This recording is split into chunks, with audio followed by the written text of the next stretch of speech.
আল্লাহ নবী সাল্লাল্লাহু আলাইহি সাল্লাম বলছেন, দুই ব্যক্তিকে আল্লাহ তাআলা জাহান্নাম থেকে উঠাবে, জাহান্নাম থেকে তুলে আনবে, তুলে আইনা মাঝখানে জান্নাত এবং জাহান্নামের মাঝখানে খালি জায়গায় রাখবে।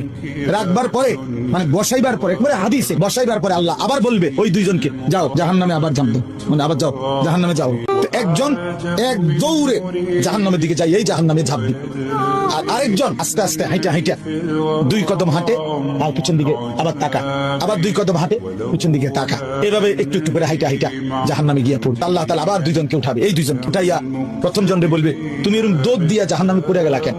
সে বলবে, মাওলা জীবন ভর আমি আপনার নাফরমানি করেছি, আপনার কথা মানি নাই বলেই তো আমি জাহান্নামী হয়েছি। যখন আপনি আমার জাহান্নাম থেকে তুলে ওই মাঝামাঝি জায়গাতে রাখছেন, এইকা আবার যখন কইছেন জাহান্নামে যাইতে পড়তে লাফ দিতে, তো এটাও তো আপনার একটা হুকুম। চিন্তা করছি জীবনে কোনো হুকুম না মানি নেই তো জাহান্নামী হইলাম, তো আজকে একটা হুকুম মানিয়া, এই জন্য আপনার হুকুম মানার জন্য জাহান্নামে গিয়ে লাফ দিলাম। আল্লাহ বলেন, আমিও তোকে মাফ করে দিই, চা জান্নাতে।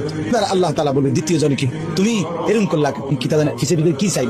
সে বলবে, মাওলা আমি তো জাহান্নামী, আমার আযাব তো হচ্ছিলই, আপনি যখন আমার জাহান্নাম থেকে তুলে এই খালি জায়গায় আইনা বসাইলেন, আমি ভাবছি আপনার মায়া লাগছে, আমারে দয়া করবেন, আমি মনে করছি আমারে মাফ করে দিচ্ছেন বা মাফ করে দিবেন, এই জন্য উঠাই আনছি। আবার যখন জাহান্নামেই পড়তে কইছেন, যে আমি একটু একটু আগে পিছন দিকে চাই, আপনি কোনো ডাক দেননি, আপনার মায়া জানি আবার লাগেনি কোনো, আমারে ডাক দেননি।